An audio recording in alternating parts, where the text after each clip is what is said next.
Você sabe aqueles momentos na vida em que uma única frase tem o poder de mudar completamente como você enxerga as pessoas mais próximas? Eu tive o meu numa quinta-feira de manhã, ainda vestindo o pijama do hospital, quando minha nora me olhou nos olhos e disse com a naturalidade de quem comenta o tempo: "Era só um carro velho mesmo, sogra. Vendi para resolver uns problemas. Me chamo Vera, tenho 61 anos e essa história que vou contar não é apenas sobre um carro roubado. É sobre como descobri que a mulher em quem eu confiava estava há meses planejando me usar como solução para os próprios problemas financeiros. Mas ela cometeu um erro crucial.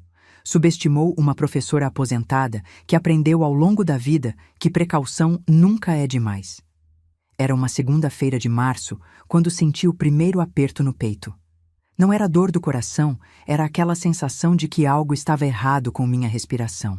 Depois de 40 anos dando aula para crianças do ensino fundamental, eu conhecia meu corpo bem o suficiente para saber quando algo não estava normal.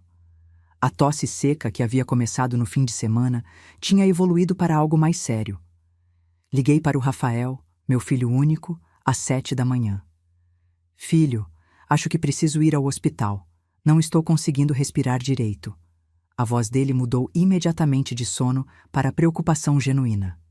"Mãe, não vai dirigindo sozinha. Eu e a Camila vamos buscar a senhora agora mesmo." Rafael tem 40 anos e trabalha como supervisor numa empresa de logística. É um rapaz responsável, sempre foi. Casou com Camila há 3 anos, uma moça que conheceu numa festa de formatura do curso técnico de contabilidade dela.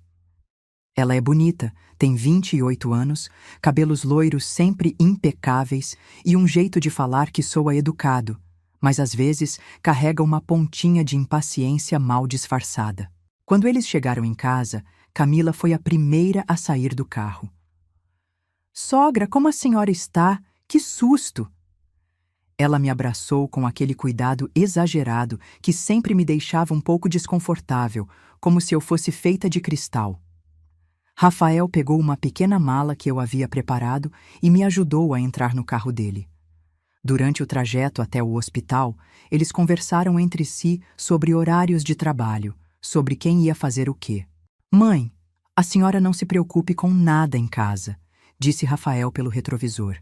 "A Camila vai dar uma olhada nas suas coisas, regar as plantas, essas coisas básicas." "Claro, sogra", completou Camila, virando-se para mim com um sorriso. "Pode deixar tudo comigo. Sei onde a senhora guarda as chaves de tudo. Vou cuidar da casa como se fosse minha." No hospital, o diagnóstico foi pneumonia bacteriana. Nada extremamente grave, mas que exigiria internação por pelo menos uma semana para tratamento com antibióticos intravenosos. O médico, Dr. Henrique, um homem de meia idade com jeito paternal, explicou: "Dona Vera, a senhora precisa de repouso absoluto. Pneumonia aos 63 anos não é brincadeira, principalmente se não tratada adequadamente." Rafael ficou visivelmente preocupado.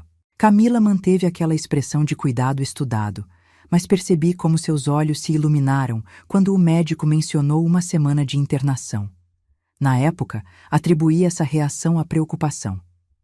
Hoje sei que era antecipação. "Filho, você tem minha carteira com todas as chaves", falei para Rafael enquanto a enfermeira preparava minha medicação. "As chaves do carro estão na chaveira azul, a da casa na vermelha.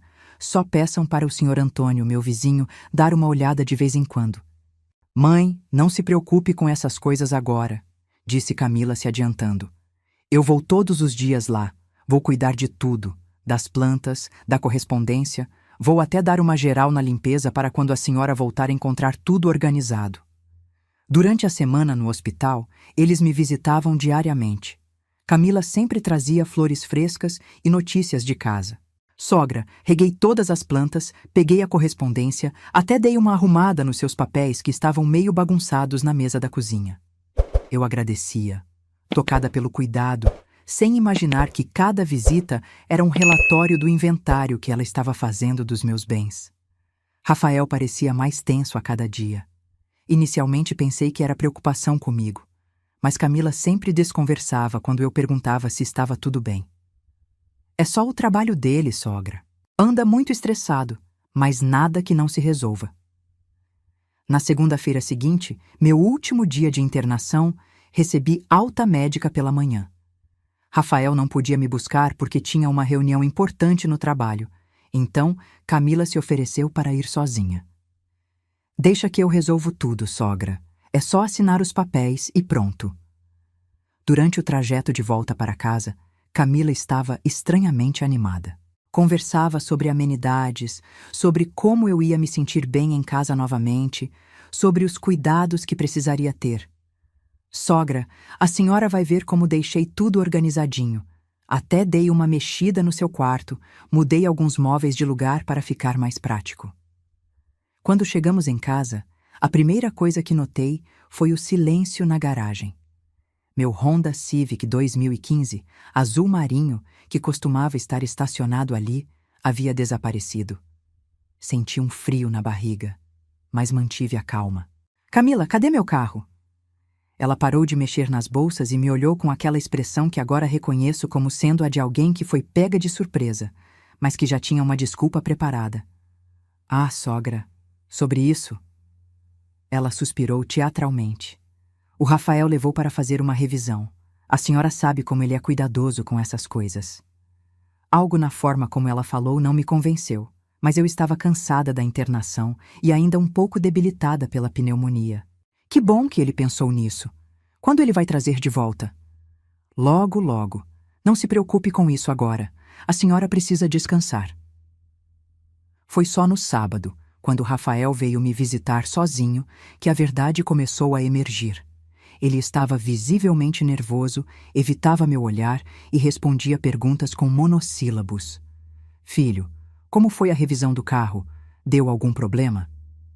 Ele parou de mexer no celular e me olhou com uma expressão que eu não conseguia decifrar. Que revisão, mãe? Meu coração disparou. A revisão que a Camila disse que você levou meu carro para fazer. O silêncio que se seguiu foi ensurdecedor. Rafael passou as mãos pelos cabelos, um tique nervoso que ele tinha desde criança quando estava prestes a me contar algo que sabia que não ia me agradar. Mãe, preciso te contar uma coisa. Foi nesse momento que Camila chegou, como se tivesse sentido que a conversa estava tomando um rumo perigoso. Oi, sogra! Como está se sentindo hoje? Ela entrou na sala com aquela energia forçada de quem tenta mudar o clima de uma conversa. Camila! Falei mantendo a voz firme. Onde está meu carro? Ela trocou um olhar rápido com Rafael e foi então que vi algo que jamais esquecerei. Uma comunicação silenciosa entre eles, como se estivessem decidindo quem ia me dar a notícia. Sogra! Começou Camila, sentando-se ao meu lado com aquele jeito condescendente que eu estava começando a odiar. O que aconteceu foi que, bem, tivemos uma situação financeira meio complicada e... Onde está meu carro, Camila? Eu vendi. As palavras saíram da boca dela com uma naturalidade que me chocou mais do que a própria revelação, como se estivesse me contando que havia trocado de shampoo. Você vendeu meu carro? Sogra, antes de ficar nervosa, deixa eu explicar. Era só um carro velho mesmo, e a gente estava numa situação muito apertada. Uns problemas financeiros que apareceram do nada, sabe como é? Pensei que a senhora não ia se importar, porque, bem, a senhora quase não usa mesmo. Eu me levantei da poltrona onde estava sentada, sentindo uma mistura de incredulidade e raiva que eu nunca havia experimentado antes. Você vendeu meu carro sem me perguntar? Sogra, não foi bem assim. Foi mais como um empréstimo familiar, sabe? A gente vai repor quando as coisas melhorarem. Rafael finalmente falou. Mãe, eu não sabia que ela ia fazer isso. Só soube ontem. Mas havia algo na forma como ele evitava meu olhar que me dizia que a história não era bem essa. Quanto vocês conseguiram vendendo meu carro? Camila hesitou. Foram 45 mil reais. Um bom valor, considerando que era um carro usado. 45 mil reais. O valor que eu havia economizado centavo por centavo durante 2 anos para comprar aquele carro à vista. O primeiro carro que realmente era meu, sem financiamento, sem dívidas, comprado com o suor do meu trabalho. E onde está esse dinheiro agora? Bem, A gente usou para resolver umas questões urgentes, mas como eu disse, é temporário. A gente vai repor. Naquele momento, olhando para minha nora e vendo a frieza com que ela tratava a situação, eu soube que algo havia mudado para sempre entre nós. Não era apenas sobre o carro. Era sobre respeito, sobre limites, sobre como ela realmente me via. Mas o que Camila não sabia é que aquele Honda Civic tinha um pequeno segredo que estava prestes a virar o jogo completamente. Para entender por que aquele carro significava tanto para mim, preciso voltar no tempo e contar a história de como uma professora primária conseguiu, aos 57 anos, realizar o sonho de ter seu primeiro carro próprio. Não é uma história glamourosa, é uma história de centavos guardados, de sonhos adiados e de uma determinação que só uma mulher que criou um filho sozinha consegue ter. Comecei a trabalhar como professora em 1985, quando tinha apenas 24 anos. Rafael nasceu um ano depois, e por 3 anos tivemos uma vida simples, mas feliz. Meu marido, Carlos, trabalhava como mecânico numa oficina pequena, e juntos conseguíamos pagar as contas, e ainda sobrava um pouquinho para pequenos luxos, como um sorvete no domingo ou uma roupa nova de vez em quando. Tudo mudou quando Carlos sofreu um acidente vascular cerebral em 1989, quando Rafael tinha 3 anos. Sim, Carlos tinha apenas 30 anos. Os médicos disseram que foi uma combinação de fatores: pressão alta não diagnosticada, estresse do trabalho e uma predisposição genética que ninguém sabia que existia. Em 3 meses, perdi o companheiro da minha vida e me vi sozinha com uma criança de 3 anos para criar. A pensão que recebi foi suficiente para cobrir apenas as necessidades básicas: aluguel, comida, roupas para Rafael que crescia a cada mês. Não sobrava nada. Literalmente nada. Lembro de noites em que eu ficava acordada fazendo contas na mesa da cozinha, calculando se o dinheiro ia durar até o fim do mês. Foi nessa época que comecei a dar aulas particulares à tarde. Depois de um dia inteiro ensinando na escola municipal, eu voltava para casa, dava almoço para Rafael, o colocava para dormir e recebia 3, às vezes 4 alunos para reforço escolar. Cobrava R$ 5 por hora, e esse dinheiro extra era o que nos permitia ter uma vida um pouquinho menos apertada. Rafael cresceu, me vendo trabalhar incansavelmente. Ele fazia lição de casa na mesa da cozinha enquanto eu preparava as aulas do dia seguinte. Aos sábados, ele me acompanhava quando eu ia ao centro da cidade comprar material escolar no atacado, porque cada centavo economizado fazia diferença. Durante todos esses anos, eu nunca tive carro. Íamos de ônibus para todo lugar. Escola, médico, supermercado, tudo de transporte público. Rafael nunca reclamou, mas eu via outras crianças sendo buscadas na escola pelos pais de carro e sentia uma pontada no coração. Não por vergonha, mas porque sonhava em um dia poder dar esse conforto para meu filho.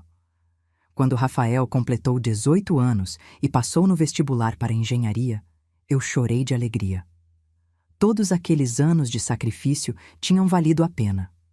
Mas a faculdade particular que ele havia escolhido custava R$ 800 por mês, dinheiro que eu não tinha. Foi quando comecei a dar aulas particulares também aos sábados e domingos. Mãe, eu posso trabalhar meio período e estudar à noite, Rafael sugeriu quando viu o quanto eu estava me esforçando. De jeito nenhum, respondi com firmeza. Você vai se formar no tempo certo e sem trabalhar. É minha responsabilidade dar essa oportunidade para você. Durante os 5 anos da faculdade dele, minha rotina era brutal. Acordava às 5:30 da manhã, dava aula na escola das 7 às 11, voltava para casa, almoçava rapidamente e das 2 às 6 da tarde recebia alunos particulares. Depois do jantar, ainda preparava as aulas e corrigia provas. Aos fins de semana, mais aulas particulares. Foi nessa época que comecei a guardar dinheiro numa conta separada. Não muito, R$ 50 aqui, R$ 100 ali, dinheiro que sobrava quando conseguia uma aula particular extra ou quando economizava na feira comprando apenas o essencial. Meu sonho era ter um carro, mas esse sonho ficava sempre em segundo plano diante das necessidades imediatas. Rafael se formou em 2011. A formatura foi num hotel elegante, e eu estava ali na primeira fila, usando um vestido que havia comprado especialmente para a ocasião. Quando chamaram o nome dele, eu chorei. Chorei por todo o esforço, por todas as madrugadas, por todos os sacrifícios que finalmente tinham dado resultado. Depois da formatura, Rafael conseguiu um emprego rapidamente. Bom salário, perspectivas de crescimento. Mãe, agora é minha vez de cuidar da senhora, ele disse no dia em que recebeu o primeiro salário. A senhora pode parar com essas aulas particulares aos fins de semana. Mas eu não parei. Havia criado o hábito de trabalhar e, principalmente, tinha um objetivo específico agora: comprar meu primeiro carro. Aos 53 anos, finalmente podia sonhar com esse luxo que para muitas pessoas era algo comum, mas para mim representava independência e liberdade. Pesquisei muito antes de decidir que tipo de carro queria. Não podia ser qualquer um. Precisava ser confiável, econômico, mas também algo que me enchesse de orgulho. Depois de muito estudar, decidi que queria um Honda Civic. Era um carro que mantinha valor, tinha boa reputação de durabilidade e não era nem muito simples nem muito luxuoso. Um Honda Civic Zero custava na época cerca de R$80 mil. Um usado com 2, 3 anos custava entre 50 e 60 mil. Comecei a economizar especificamente para isso. Cada aula particular extra que conseguia, o dinheiro ia direto para a conta do carro. Deixei de comprar roupas novas, de ir ao cabeleireiro mensalmente, de comer fora. Tudo em função do meu sonho. Rafael, que havia começado a namorar Camila recentemente, às vezes comentava: Mãe, a senhora não acha que está exagerando nessa economia? A senhora trabalha tanto e não se dá nenhum presente. Meu presente vai ser poder dirigir meu próprio carro, eu respondia. Camila, mesmo naquela época, já fazia comentários que me incomodavam. Ai, sogra, carro é tanta responsabilização. Tem seguro, IPVA, manutenção. Não é mais fácil continuar de ônibus? A senhora já tem o passe livre. Passe livre. Como se a dignidade de uma pessoa de 50 e tantos anos pudesse ser resumida a uma catraca de ônibus. Levei exatos 2 anos para juntar os R$55 mil necessários para comprar um Honda Civic 2015, em bom estado, revisado, com baixa quilometragem. Lembro do dia em que fui até a concessionária, em março de 2018. Levei o dinheiro em espécie numa pequena maleta que Rafael havia me emprestado. O vendedor, um rapaz jovem chamado Marcelo, ficou impressionado. A senhora vai pagar à vista? Vou sim. Economizei cada centavo desse dinheiro. Nossa, deve ter uma história interessante por trás disso. 40 anos de magistério, respondi com orgulho. Quando saí daquela concessionária dirigindo meu Honda Civic azul marinho, ano 2015, placa final 4, eu chorei durante todo o trajeto até em casa. Não era apenas um carro. Era a materialização de anos de esforço, de sonhos adiados, de uma disciplina que só quem lutou muito para conseguir algo consegue entender. Rafael ficou emocionado quando me viu chegando em casa dirigindo. Mãe, que orgulho! A senhora merece isso e muito mais. Camila também estava lá.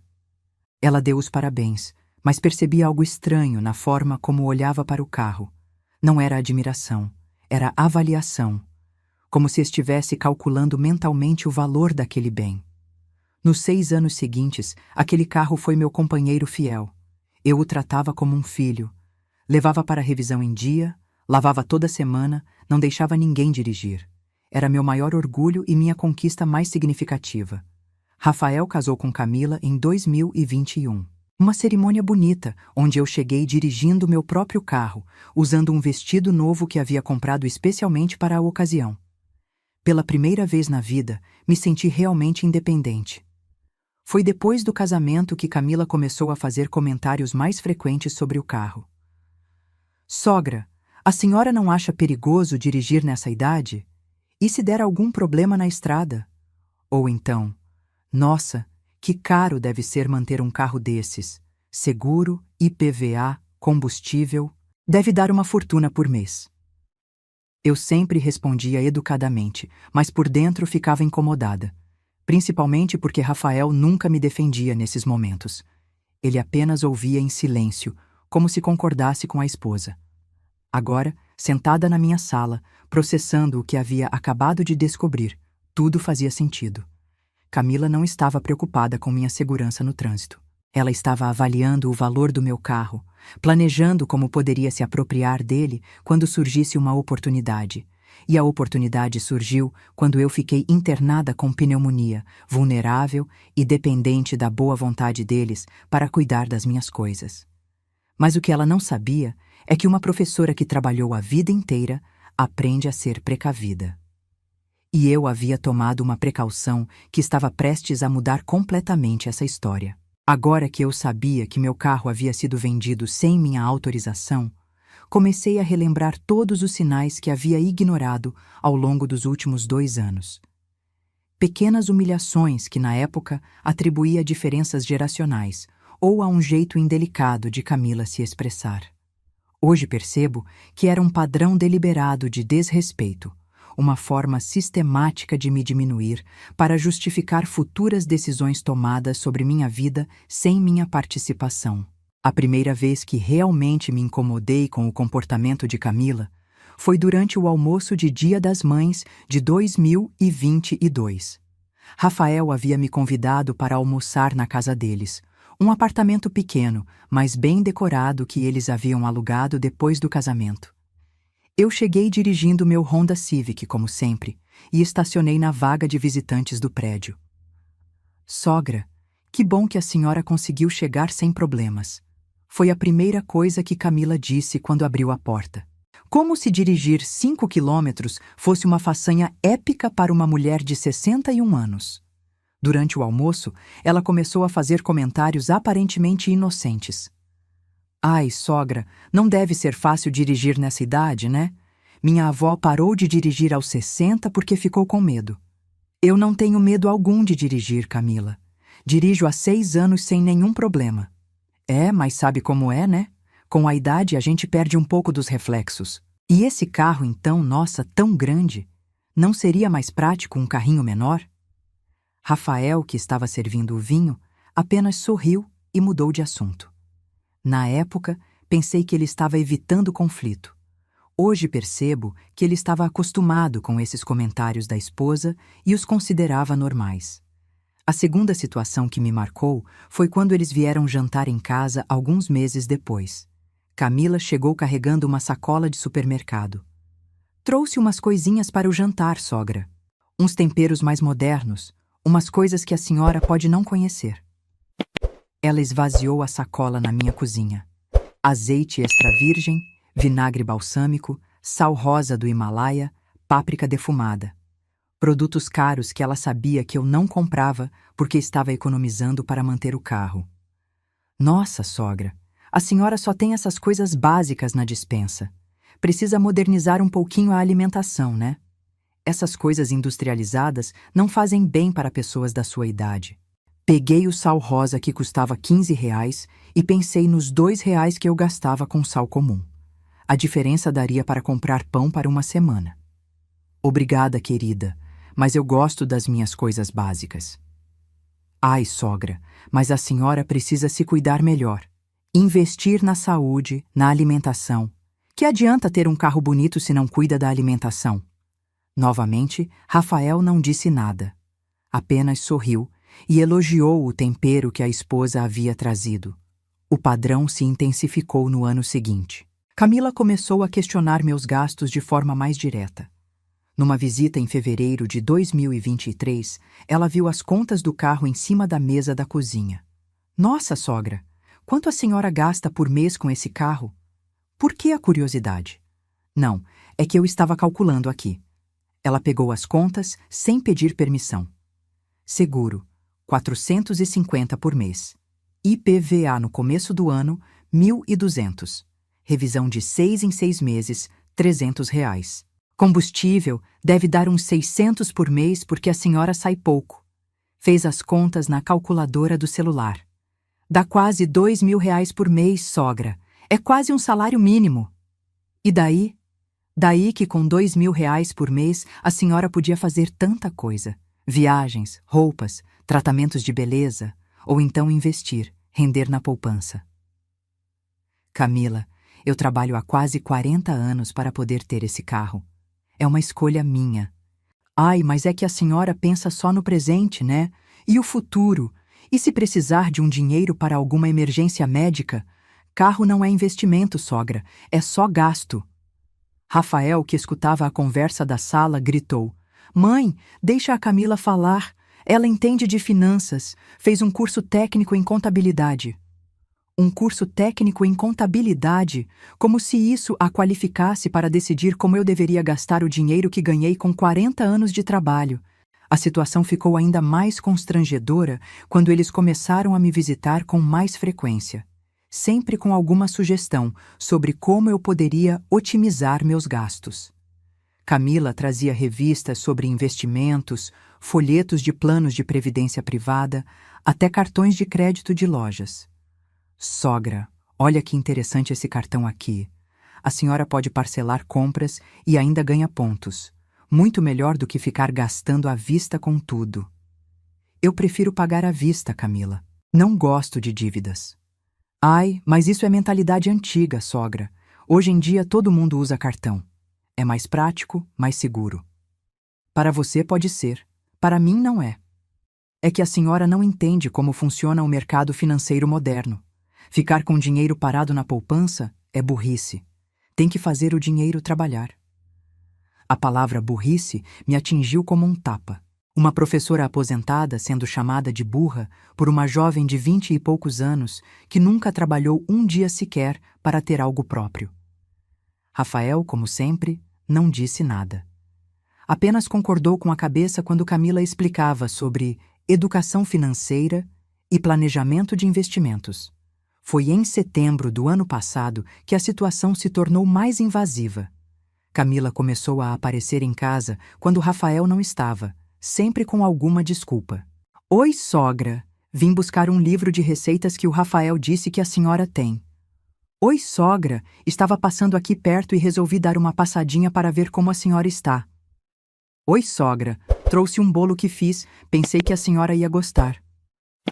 Durante essas visitas, ela sempre encontrava uma forma de comentar sobre meus gastos, meus móveis, minha organização financeira. Nossa, sogra, que papelada é essa toda? Perguntou uma vez, vendo os extratos do banco em cima da mesa. São minhas contas, Camila. A senhora não acha complicado ficar controlando tudo isso sozinha? Eu posso ajudar, sabe? Sou boa com números. Obrigada, mas eu dou conta. Ai, mas a senhora vai vendo, né?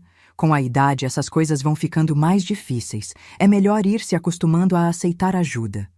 Com a idade. Sempre com a idade. Como se 60 anos fosse sinônimo de incapacidade mental. Em outubro, ela foi mais direta. Sogra, o Rafael estava comentando que a senhora anda meio esquecida ultimamente. Não seria bom ter alguém para ajudar com essas questões financeiras? Esquecida? Em que sentido? Ah, coisinhas bobas. Disse que semana passada a senhora esqueceu de trancar o carro e que outro dia ligou 2 vezes seguidas perguntando a mesma coisa. Isso era mentira. Eu jamais esqueço de trancar o carro e não tenho o costume de ligar 2 vezes para perguntar a mesma coisa. Mas a semente da dúvida estava sendo plantada. O ápice foi em dezembro, durante a ceia de Natal na casa deles. Camila havia convidado os pais dela e durante a sobremesa começou a falar sobre pessoas idosas, como se eu não estivesse na mesa. É uma pena como os idosos ficam teimosos com a idade, né? Minha avó também ficou assim. Não aceita ajuda, não aceita conselho, quer fazer tudo sozinha mesmo quando não consegue mais. A mãe dela, uma senhora elegante de uns 50 anos, concordou. É verdade, eles ficam muito apegados às coisas materiais também. Minha sogra era assim, não queria se desfazer de nada, achava que ia precisar de tudo. É exatamente isso, exclamou Camila, olhando diretamente para mim. Ficam apegadas a coisas que não fazem mais sentido. Um carro para alguém que sai uma vez por semana, por exemplo. É um gasto desnecessário, mas elas não conseguem enxergar. Rafael estava bebendo vinho e apenas sorriu, como se a conversa fosse sobre uma pessoa que ele não conhecia. O problema é quando elas ficam teimosas e não aceitam que a família cuide das decisões importantes, continuou Camila. Aí a gente fica numa situação difícil, porque quer ajudar, mas elas não deixam. Eu me levantei da mesa, me desculpei educadamente e fui ao banheiro. Lá, olhei no espelho e vi uma mulher de 60 anos com saúde perfeita, mente lúcida, aposentadoria organizada e independência financeira, sendo tratada como um fardo inconveniente. Quando voltei à mesa, a conversa havia mudado de assunto, mas o recado estava dado. Eu estava sendo preparada psicologicamente para aceitar que outras pessoas tomassem decisões por mim. Nos meses seguintes, Camila intensificou os comentários sobre segurança. Sogra, li numa revista que o bairro da senhora está com índice alto de assaltos, principalmente pessoas que saem de carro sozinhas. Sogra, uma amiga minha conhece uma senhora que bateu o carro porque confundiu o acelerador com o freio. Foi terrível. Sogra, vi na internet que pessoas da terceira idade são o grupo que mais sofre acidentes de trânsito. É porque os reflexos ficam mais lentos mesmo. Sempre com Rafael presente, sempre sem ele se manifestar contra esses comentários. Foi em janeiro deste ano que ela começou a questionar diretamente minha capacidade de cuidar do carro. Sogra, a senhora lembra quando foi a última revisão? Foi em dezembro. Tem certeza? Porque o Rafael disse que a senhora comentou que o carro estava fazendo um barulho estranho há semanas. Mais uma mentira. Meu carro não fazia barulho algum, e eu jamais comentei isso com Rafael. Camila, meu carro está em perfeitas condições. Ai, sogra, mas a senhora precisa entender que manutenção de carro é coisa séria. E se der algum problema na estrada? E se a senhora ficar sozinha, sem saber o que fazer? Camila, eu dirigi por 3 anos sem nenhum problema. Mas agora a senhora está mais, como posso dizer, mais distraída, né? É normal da idade. Normal da idade. A frase que me acompanharia durante todo o processo de humilhação que ela estava orquestrando. O último episódio antes da minha internação foi em fevereiro. Camila e Rafael apareceram em casa numa tarde de domingo sem avisar. Ela trazia uma pasta com papéis. Sogra, trouxe umas informações sobre planos de saúde para a terceira idade. E também uns folhetos sobre residências para idosos. Não é para agora, claro, mas é bom a senhora ir conhecendo as opções. Residências para idosos. Ela estava planejando meu futuro institucional enquanto avaliava como se apropriar dos meus bens. Por que eu precisaria saber sobre residências para idosos? Não precisa agora, sogra. Mas a gente nunca sabe, né? E é melhor escolher um lugar legal enquanto ainda tem capacidade de decidir do que deixar para quando... Quando o quê, Camila? Quando a senhora não conseguir mais cuidar de si mesma. Olhei para Rafael, esperando que ele dissesse alguma coisa, que me defendesse, que questionasse a esposa sobre essa conversa absurda. Mas ele apenas mexia no celular, como se não estivesse ouvindo. Rafael, você concorda com isso? Ele levantou os olhos do telefone. Mãe, a Camila só está pensando no futuro. É bom ter essas informações organizadas. Mas eu não preciso de residência para idosos. Eu tenho minha casa, minha independência. Por enquanto, né, sogra? Disse Camila com um sorriso que agora reconheço como sendo puramente calculista. Mas a gente nunca sabe como a vida vai ser daqui a alguns anos. Ela espalhou os folhetos na mesa da sala como se estivesse apresentando um produto. Olha só que lindas essas residências, todas com enfermagem 24 horas, atividades para os residentes, jardins bem cuidados. E muito caras, observei, olhando os preços nos folhetos. Mas bem que vale o investimento, né? Principalmente quando a família precisa vender alguns bens para custear. Por exemplo, se a senhora vendesse o carro e aplicasse o dinheiro, ia render uma boa quantia mensalmente. Ali estava. Finalmente, ela havia mostrado as cartas. A sugestão estava feita. Vender o carro para pagar uma instituição que eu não precisava e não queria. Camila, eu não vou vender meu carro para pagar residência para idosos. Ai, sogra, mas é que a senhora não está pensando de forma prática. Carro é só gasto. Residência é investimento na qualidade de vida. Minha qualidade de vida está ótima. Obrigada. Por enquanto, Ela repetiu aquela frase sinistra. Mas e quando a senhora não conseguir mais dirigir? E quando não conseguir mais cuidar da casa sozinha? É melhor se preparar. Rafael fechou a pasta dos folhetos e disse: Mãe, ninguém está dizendo que a senhora tem que fazer isso agora. É só para pensar. Mas eu sabia que não era só para pensar. Era para acostumar. Era para plantar a ideia de que minha independência era temporária e que eles eram as pessoas indicadas para tomar decisões sobre meu futuro. Agora, 3 semanas depois daquela conversa, eu estava descobrindo que eles já haviam tomado a primeira decisão. Venderam meu carro sem minha autorização, usando minha internação como oportunidade.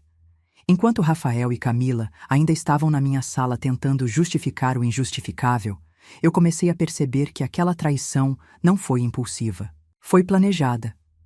Cada comentário sobre minha idade, cada questão sobre minha capacidade, cada sugestão sobre meus gastos fazia parte de um plano maior. Eles não estavam preocupados com meu bem-estar. Estavam me preparando para ser uma pessoa cujas decisões poderiam ser ignoradas, cujos bens poderiam ser gerenciados por terceiros, cuja vontade era irrelevante diante das necessidades da família. Mas o que eles não sabiam é que uma professora que trabalhou 40 anos com crianças aprende a reconhecer manipulação. E, principalmente, aprende a se proteger contra ela. Depois que Rafael e Camila saíram naquele sábado à tarde, com mais promessas vazias de que iriam resolver a situação e repor o dinheiro, fiquei sozinha na minha sala, tentando processar a dimensão da traição que havia descoberto. Mas no meio de toda aquela dor e indignação, havia um detalhe que eles desconheciam completamente. Meu Honda Civic tinha um rastreador. A história do rastreador começou há 6 anos, alguns meses depois que comprei o carro. Nosso bairro, que sempre foi tranquilo, havia passado por uma onda de furtos de veículos. Em 6 meses, 5 carros foram roubados numa área de 10 quarteirões ao redor da minha casa. Um deles era um Honda Civic, igual ao meu, roubado na porta de uma padaria em plena luz do dia. Foi o senhor Antônio, meu vizinho há 15 anos e viúvo há 3 anos, quem me sugeriu instalar um rastreador. Ele é um homem de 68 anos, aposentado da Polícia Civil, e sempre foi muito atencioso comigo, especialmente depois que perdeu sua esposa. Dona Vera, a senhora deveria pensar em instalar um rastreador nesse carro, ele me disse numa tarde, quando eu estava lavando o Honda na garagem. Com essas ondas de furto que andam acontecendo por aqui, é melhor prevenir. Deve ser caro, não é? Não tanto quanto perder o carro inteiro, e tem uma empresa boa aqui no bairro, a Protege Car. Meu genro trabalha lá, posso conseguir um desconto para a senhora. Na época, a ideia de gastar mais dinheiro com o carro me incomodava um pouco. Já eram tantos custos mensais, seguro, IPVA, combustível, manutenção. Mas a possibilidade de perder aquele carro que eu havia economizado tanto para comprar me assustava mais do que o gasto adicional. Quanto custaria? A instalação fica em torno de R$ 300 e a mensalidade são R$ 50. Não é muito considerando a segurança que dá. Fiz as contas. R$ 50 por mês davam 600 por ano. Em 2 anos, R$ 1.200, mais os 300 da instalação. R$ 1.500 para proteger um investimento de 55 mil. Fazia sentido. Senhor Antônio, pode marcar para mim? Claro, dona Vera. E a senhora não vai se arrepender. É uma tranquilidade saber que se acontecer alguma coisa, a gente consegue localizar o veículo. A instalação foi feita numa quarta-feira de manhã. O técnico, um rapaz jovem e educado chamado Diego, explicou todo o funcionamento do sistema. Dona Vera, este equipamento aqui é de última geração. Funciona com GPS e chip de celular. Se o carro for levado, conseguimos rastrear em tempo real pelo celular ou pelo computador. Ele me mostrou como funcionava o aplicativo no celular. Uma tela com um mapa onde aparecia um pontinho azul indicando exatamente onde o carro estava. E como eu faço se o carro for roubado? A senhora liga para a nossa central, que funciona 24 horas por dia, e eles acionam o rastreamento. Ou então pode acompanhar pelo aplicativo mesmo e ligar direto para a polícia. O ladrão não consegue tirar o rastreador? É muito difícil, Dona Vera. Está instalado num local de difícil acesso e, mesmo que achem, tem uma bateria reserva que funciona por 48 horas, independente da bateria do carro. Diego também me explicou outras funcionalidades. O sistema manda alertas se o carro for ligado fora do horário normal, se sair de uma área determinada, se a velocidade passar de um limite que a senhora estabelecer. Configurei para receber alerta se o carro fosse ligado entre 10 da noite e 5 da manhã, horário em que eu nunca dirigia. Também estabeleci um limite de velocidade de 120 km por hora, bem acima do que eu costumava andar. A senhora pode ainda dar permissão para outras pessoas acompanharem a localização do carro, explicou Diego. Por exemplo, algum filho ou familiar, para dar mais segurança. Pensei em Rafael, mas decidi que não era necessário. Quem dirigia o carro era eu, e só eu precisava saber onde ele estava. Durante os anos seguintes, o rastreador funcionou perfeitamente. Algumas vezes recebi alertas bobos, quando Rafael pediu emprestado o carro para buscar uma encomenda e passou do limite de velocidade na marginal, ou quando esqueci de desligar o alerta noturno e liguei o carro às 5h40 para ir ao médico numa emergência. O aplicativo se tornou quase um hábito. Sempre que chegava em algum lugar, dava uma olhada rápida para confirmar a localização. Quando estava em casa, via o pontinho azul parado na minha rua. Era uma sensação de segurança que valia cada centavo dos R$ 50 mensais.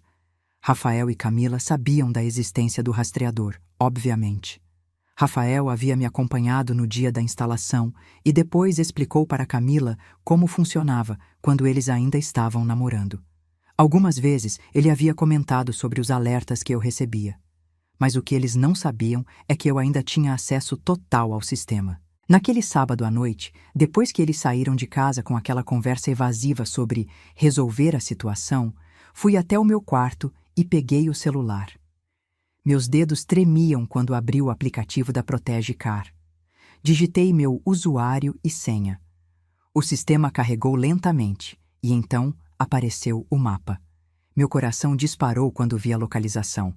Meu Honda Civic não estava na minha garagem, obviamente, mas também não estava na casa de Rafael ou na oficina de algum mecânico.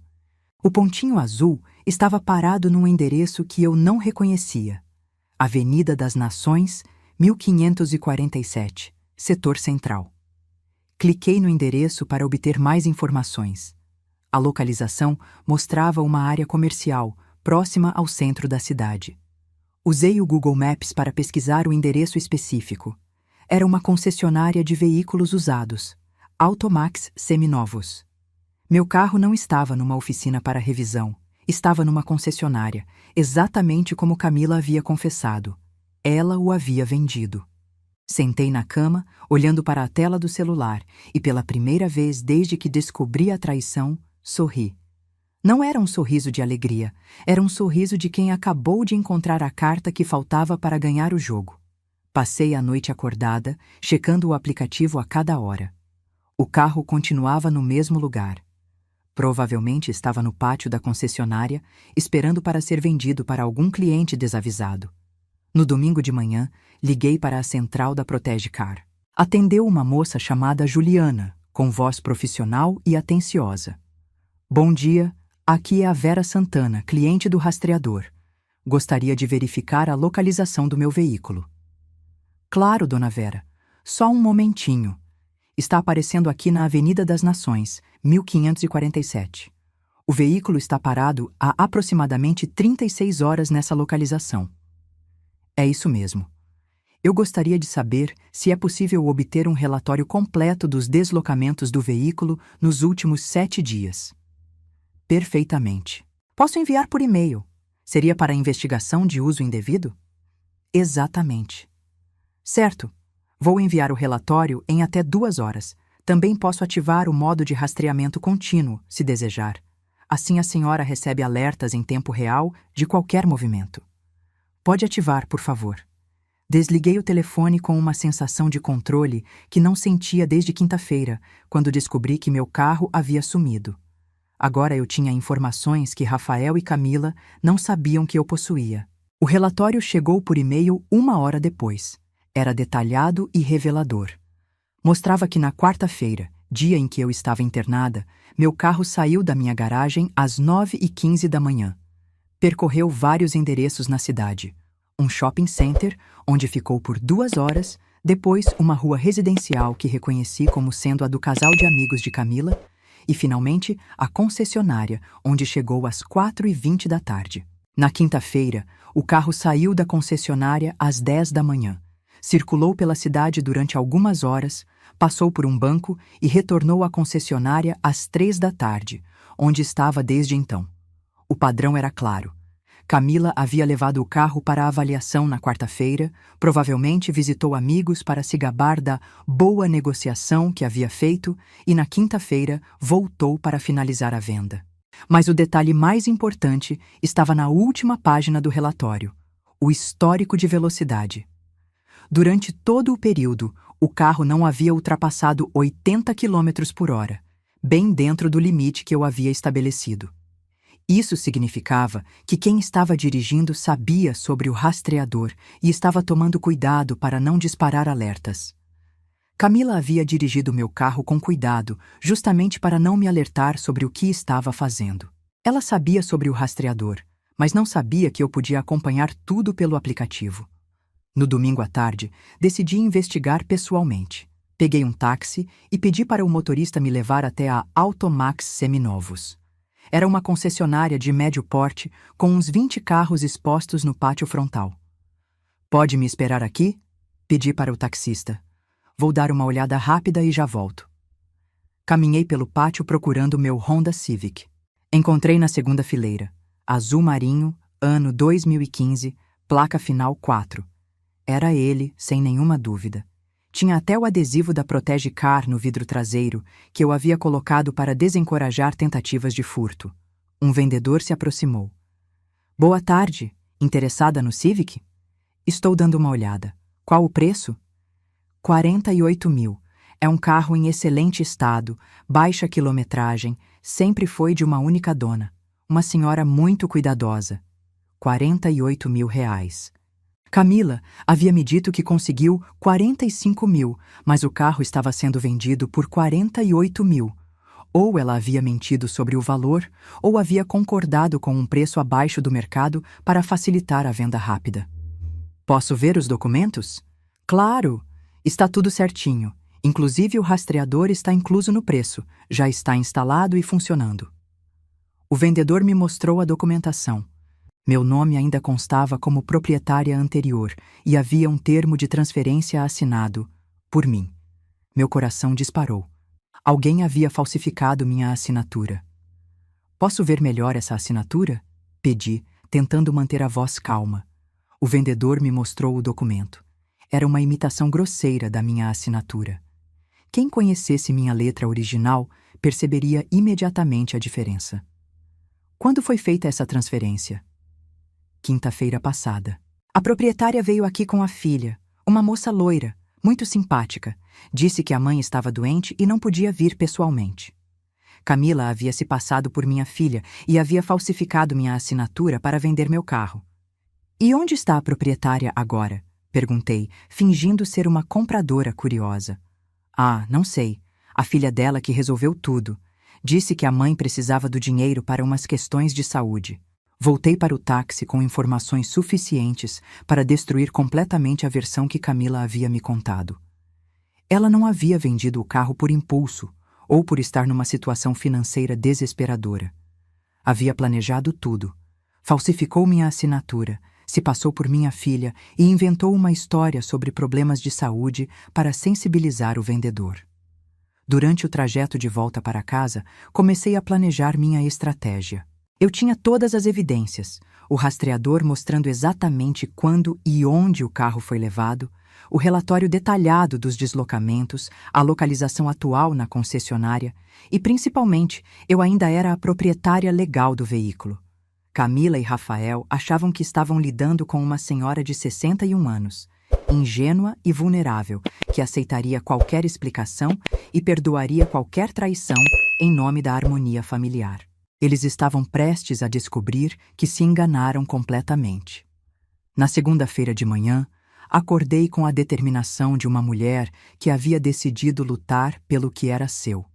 Tomei banho, me vesti com minha melhor roupa, um conjunto azul marinho que usava para ocasiões importantes, e separei todos os documentos que ia precisar: registro do carro, comprovante de pagamento da compra, relatório do rastreador e meu documento de identidade. Às 9 horas em ponto, liguei para Rafael no trabalho.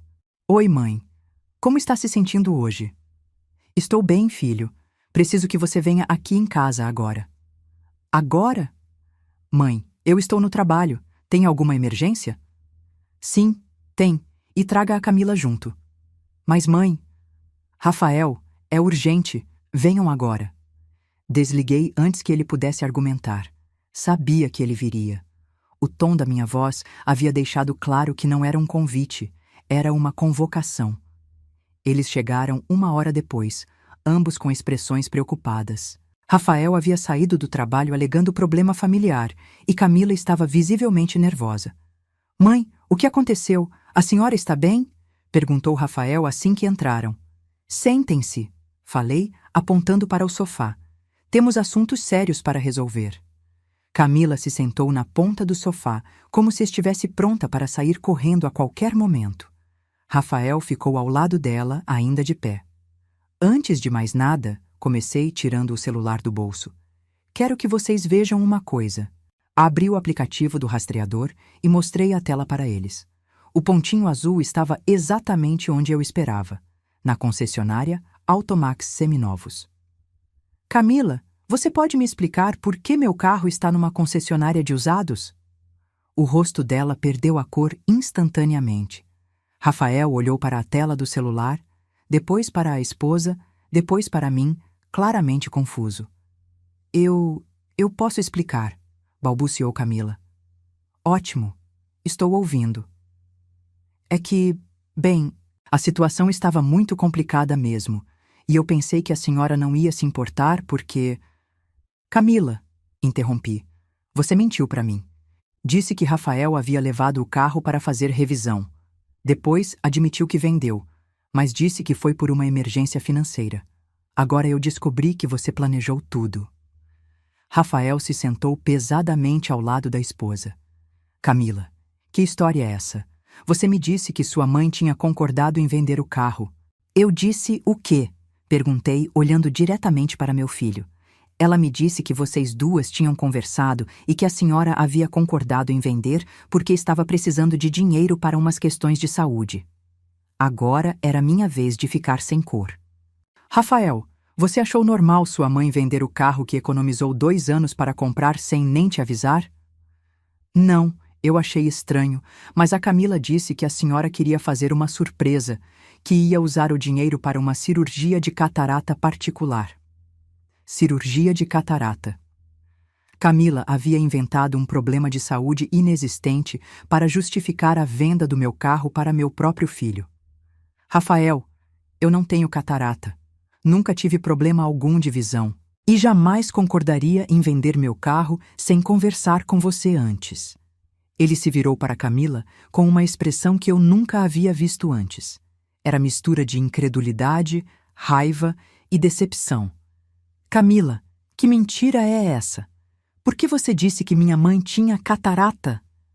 Eu não disse exatamente isso. Eu disse que ela estava com alguns problemas e precisava de dinheiro. Você disse catarata, Camila. Eu até comentei com meus colegas de trabalho sobre como minha mãe era corajosa por fazer a cirurgia na idade dela. Levantei-me e fui até a mesa onde havia deixado os documentos organizados. Peguei o relatório do rastreador e voltei para o sofá. Já que estamos esclarecendo mentiras, vou mostrar para vocês exatamente o que aconteceu na semana passada.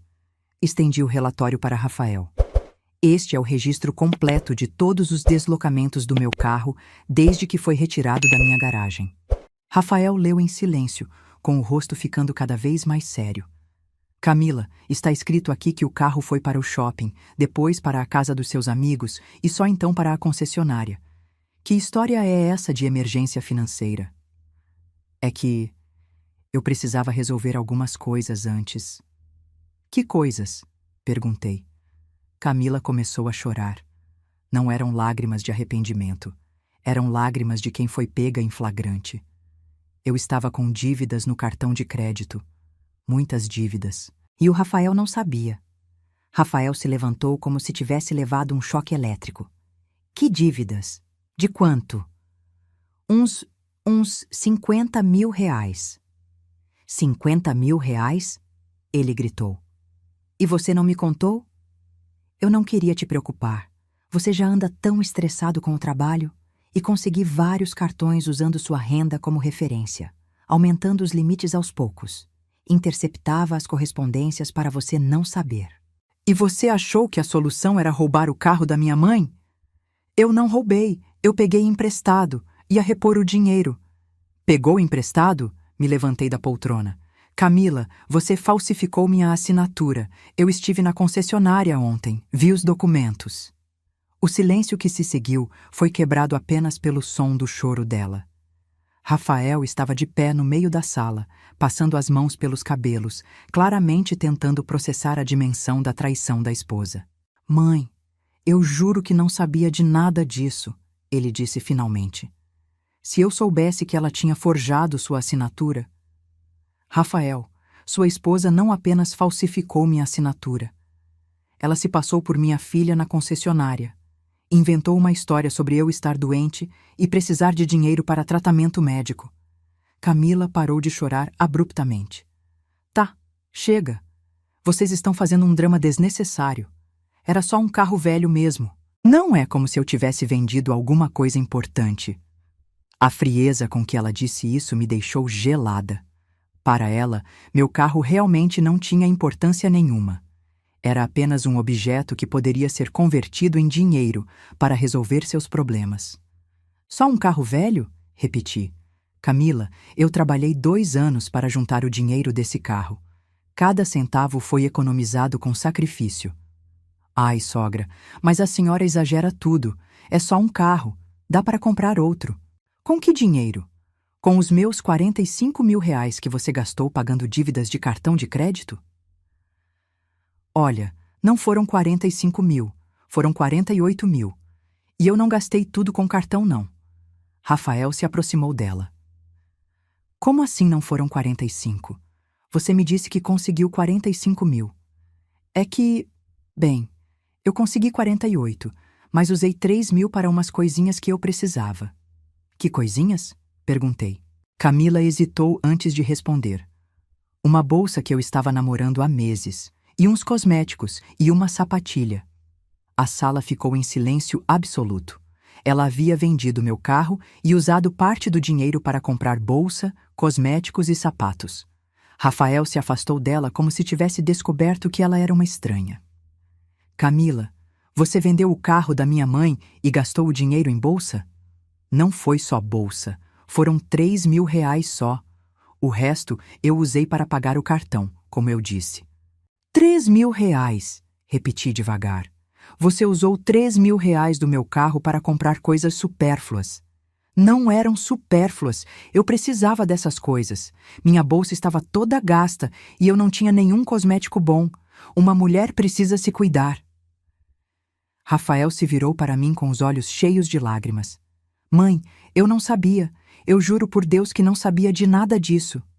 Eu sei, filho. Você também foi enganado. Olha, vocês dois estão exagerando, disse Camila, levantando-se do sofá. Resolvi um problema financeiro que estava afetando nosso casamento. A sogra nem usa o carro direito mesmo. Sai uma vez por semana, quando muito.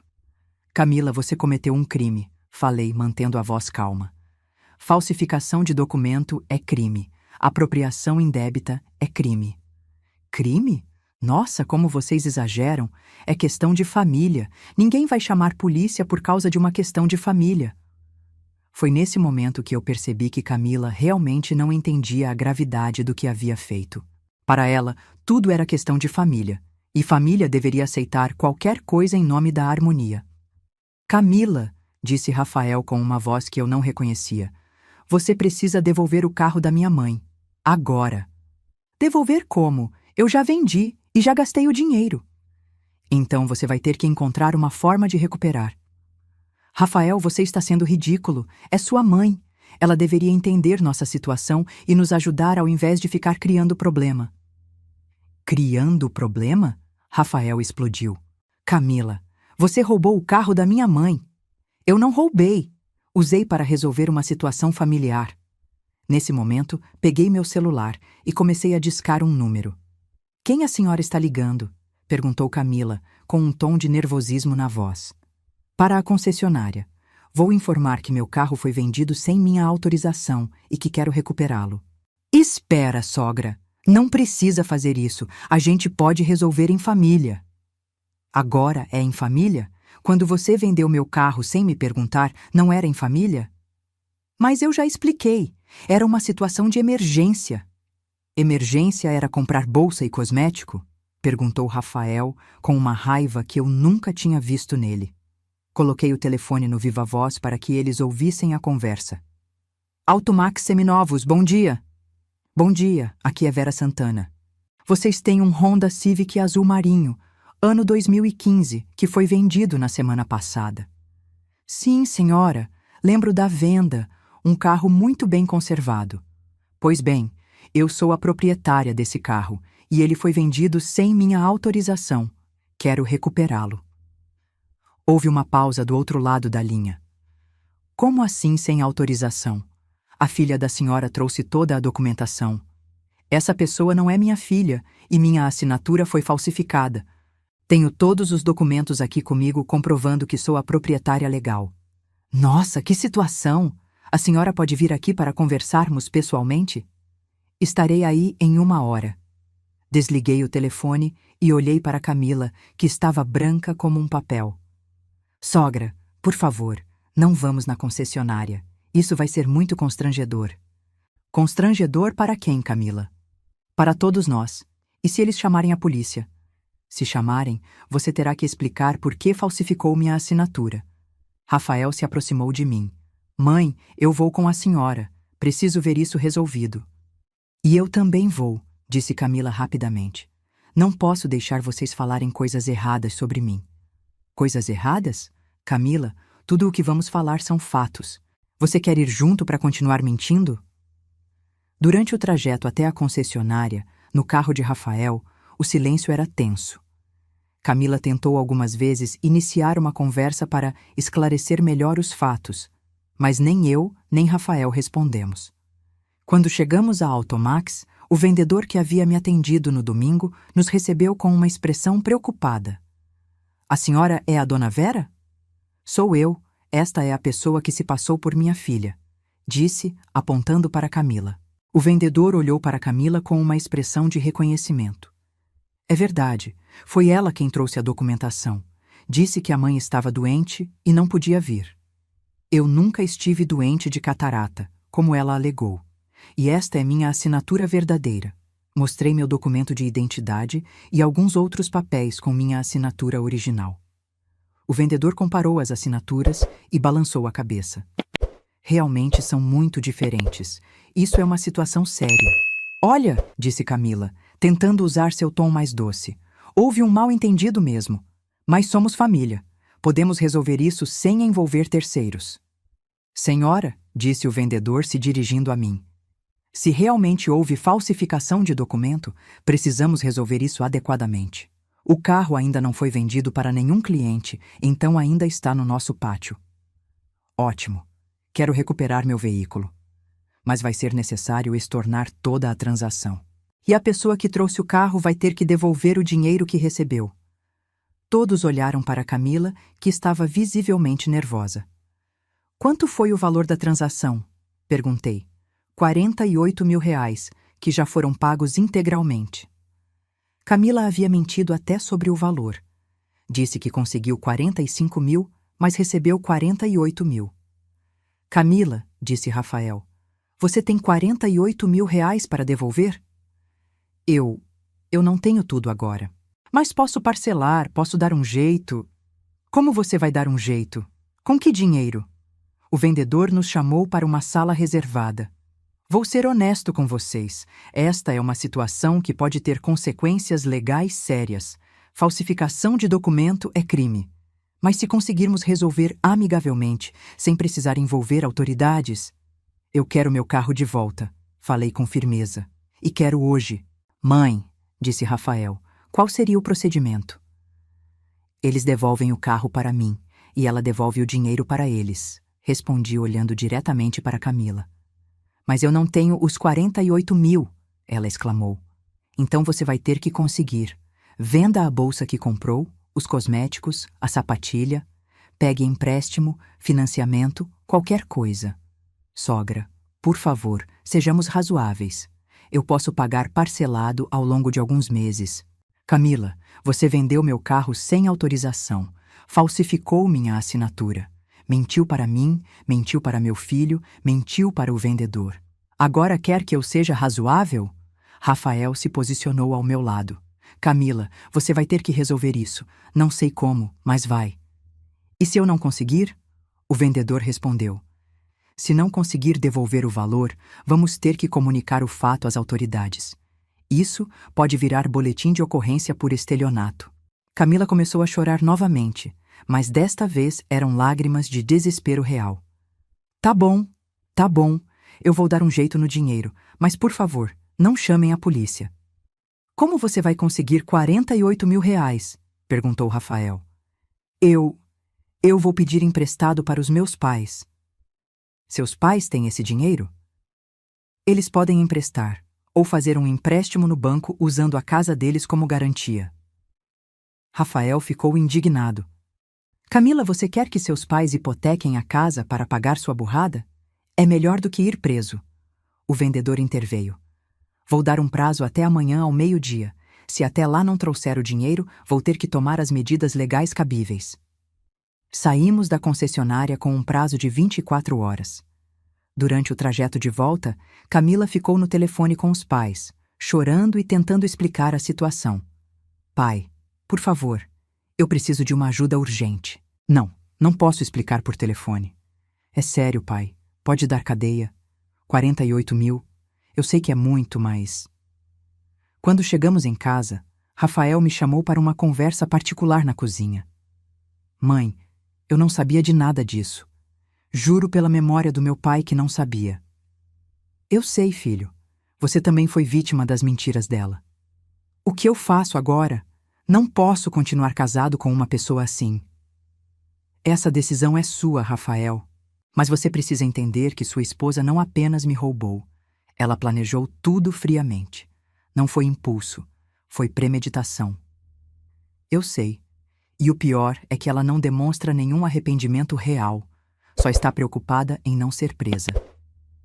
Naquela noite, Camila ficou até tarde no telefone, negociando com os pais. Pelo que consegui ouvir, eles concordaram em fazer um empréstimo bancário usando a casa como garantia, mas estavam extremamente desapontados com a filha. Na manhã seguinte, terça-feira, Camila apareceu na minha casa com os olhos inchados de tanto chorar e uma expressão de derrota. Sogra, meus pais conseguiram o empréstimo, vamos poder devolver o dinheiro hoje. Que bom! Mas eles estão muito decepcionados comigo. Meu pai disse que nunca imaginou que eu fosse capaz de uma coisa dessas. E você, Camila? Você imagina? Ela me olhou sem entender a pergunta. Você consegue entender a gravidade do que fez? Eu sei que errei, mas a situação estava desesperadora mesmo. Camila, você falsificou documentos. Isso é crime. Se eu quisesse, você estaria presa agora. Mas a senhora não vai fazer isso, né? Somos família. Somos? Família se respeita, Camila. Família não rouba uma da outra. Eu não roubei, eu ia repor. Com que dinheiro? Você tem renda própria? Ela ficou em silêncio. Camila nunca trabalhou. Vivia da renda de Rafael e de ajudas esporádicas dos pais. É isso que eu pensei. Você ia repor com dinheiro de quem? Do Rafael? Dos seus pais? De mim mesma? Às 11 horas daquela manhã, fomos todos para a concessionária. Os pais de Camila também foram, carregando uma maleta com os 48 mil reais em dinheiro. O pai dela, Sr. José, era um homem de uns 55 anos, visivelmente constrangido com a situação. A mãe, Dona Carmen, chorava discretamente. Dona Vera, disse Sr. José, Eu quero pedir desculpas em nome da minha filha. Isso que ela fez não condiz com a educação que tentamos dar para ela. Senhor José, eu entendo que o senhor não tem culpa alguma. Mas preciso deixar claro que se algo assim acontecer novamente, não haverá mais acordo amigável. A senhora tem toda a razão. E pode ter certeza de que isso nunca mais vai acontecer. A transação foi desfeita formalmente. Recebi de volta as chaves do meu Honda Civic e todos os documentos originais. Assinei um termo declarando que não processaria ninguém por causa do ocorrido, desde que a situação não se repetisse. Quando saímos da concessionária, eu dirigindo meu carro novamente e Rafael me seguindo com Camila, senti uma mistura de alívio e tristeza. Alívio por ter recuperado meu bem mais precioso. Tristeza por descobrir quem realmente era a pessoa que eu havia tratado como filha durante 3 anos. Mas a história estava longe de terminar. As consequências daquele episódio iriam muito além da simples devolução do carro. O que aconteceu nos dias seguintes foi algo que eu jamais havia experimentado antes. Pela primeira vez na vida, eu estava estabelecendo limites claros e defendendo meus direitos, mesmo que isso custasse o relacionamento com pessoas da minha família. Naquela terça-feira à noite, depois que recuperei meu carro, Rafael apareceu em casa sozinho. Estava visivelmente abalado, com olheiras profundas e uma expressão de quem havia passado horas refletindo sobre a vida. "Mãe, posso conversar com a senhora?" "Claro, filho. Senta aqui." Ele se acomodou na poltrona onde o pai dele costumava sentar para ler jornal aos domingos. Por um momento, vi nele o menino de 3 anos que ficou órfão e que eu precisei criar sozinha. "Mãe, eu não consigo acreditar no que a Camila fez. Não consigo entender como ela foi capaz." "E o que você pretende fazer?" Rafael suspirou profundamente. "Eu terminei com ela." Senti meu coração apertar, não porque sentia pena de Camila, mas porque via o sofrimento do meu filho. Foi uma decisão difícil? Deveria ter sido, mas não foi. Sabe por quê? Porque quando eu vi como ela tratou a senhora, como ela falou sobre o seu carro, como ela não demonstrou nenhum arrependimento real, eu percebi que não conhecia a pessoa com quem eu estava casado. "Rafael, casamento é uma coisa séria. Tem certeza de que é isso que você quer?" "Mãe, ela falsificou a assinatura da senhora. Ela me mentiu durante semanas. Ela usou o dinheiro do seu carro para comprar bolsa e maquiagem. Que tipo de pessoa faz isso?" Ele tinha razão, mas eu precisava ter certeza de que ele estava tomando essa decisão com a cabeça fria. "E ela? Como reagiu?" Primeiro tentou me convencer de que eu estava exagerando. Disse que todas as famílias passam por problemas financeiros e que a senhora deveria entender. Quando viu que eu estava falando sério, tentou me chantagear emocionalmente. "Como assim?" Disse que estava grávida. Meu coração parou por um segundo.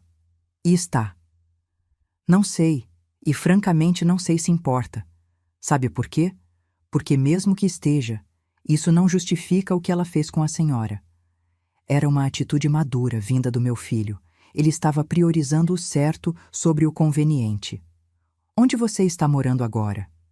Voltei para o apartamento que eu tinha antes de me casar. Ainda estava alugado para um casal de amigos, mas eles se mudaram semana passada. Foi uma coincidência que me salvou. "E ela?" "Voltou para a casa dos pais. E pelo que o senhor José me disse, ela vai ter que arrumar um emprego para ajudar a pagar o empréstimo que eles fizeram." Pela primeira vez em anos, Camila ia ter que trabalhar. Ia descobrir o que significava ganhar dinheiro com o próprio esforço, ao invés de simplesmente gastar o dinheiro dos outros. "Rafael, você não quer pensar mais um pouco? Às vezes as pessoas mudam. Mãe, a senhora está me defendendo dela?" A pergunta me fez refletir. Por que eu estava sugerindo que ele desse uma segunda chance para uma pessoa que havia me traído de forma tão cruel? "Não, filho. Acho que é o medo de ver você sofrer." "Eu vou sofrer mesmo, mãe. Mas prefiro sofrer por ter tomado a decisão certa do que sofrer a vida toda convivendo com alguém em quem não posso confiar." Naquela noite, depois que Rafael foi embora, Fiquei pensando em como os eventos dos últimos dias haviam mudado nossa família. 3 semanas atrás, éramos uma família aparentemente normal. Eu, a sogra dedicada, Rafael, o filho responsável, e Camila, a nora educada. Agora, éramos 3 pessoas tentando reconstruir vínculos que haviam sido danificados pela traição e pela mentira. Na quinta-feira, recebi uma ligação inesperada. Era a Dona Carmen, mãe de Camila. Dona Vera, a senhora tem um tempinho para conversarmos? Claro, Dona Carmen. Eu queria falar pessoalmente com a senhora. Posso passar aí? 2 horas depois, ela estava na minha sala, visivelmente constrangida e carregando uma expressão de quem havia chorado recentemente. Dona Vera, eu vim aqui para pedir desculpas em nome da minha família. O que a Camila fez foi imperdoável. Dona Carmen, a senhora não tem culpa alguma do que sua filha fez. Mas tenho sim, porque eu criei ela. E se ela chegou aos 28 anos achando que podia fazer uma coisa dessas, alguma coisa eu fiz errado na educação. Ofereci um café e conversamos por mais de 1 hora.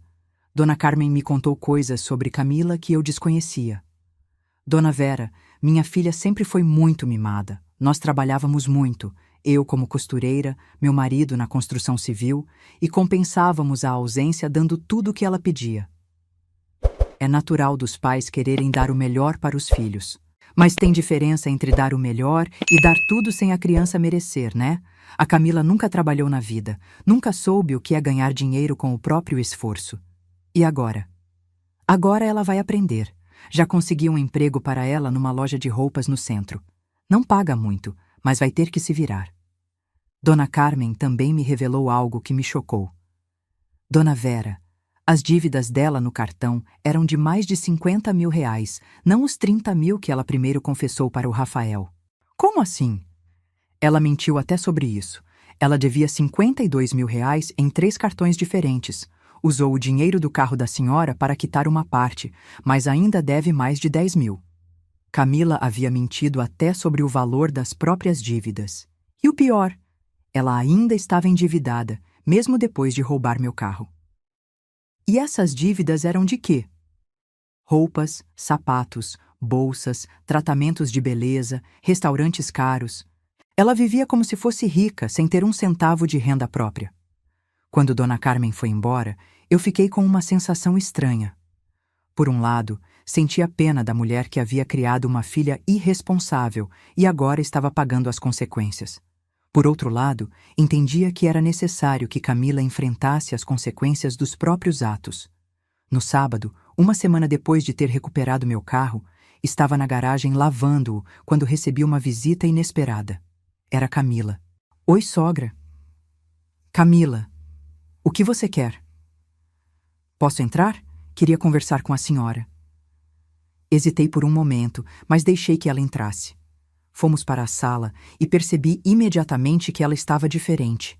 Tinha olheiras, estava mais magra e usava roupas mais simples do que de costume. Como você está? Bem, mentiu. Comecei a trabalhar numa loja esta semana. Que bom. Sogra, eu vim aqui para pedir desculpas de verdade. Não aquelas desculpas de quem foi pega fazendo coisa errada. Desculpas de quem entendeu que fez uma coisa terrível. Esperei que ela continuasse. Estes últimos dias foram os piores da minha vida. Tive que explicar para os meus pais, para os meus amigos, para o pessoal do trabalho por que eu estava voltando a morar com os pais aos 28 anos. E o que você disse? A verdade. Que eu cometi um erro grave e perdi meu casamento por causa disso. Camila, você não perdeu seu casamento por um erro. Você perdeu porque traiu a confiança da família de forma deliberada e premeditada. Eu sei. E eu sei que não adianta ficar pedindo desculpas porque isso não vai desfazer o que eu fiz. Então, por que você veio aqui? Porque eu queria que a senhora soubesse que eu aprendi. Que estes últimos dias me ensinaram coisas que 28 anos de vida não tinham ensinado. Como o quê? Como é difícil ganhar dinheiro.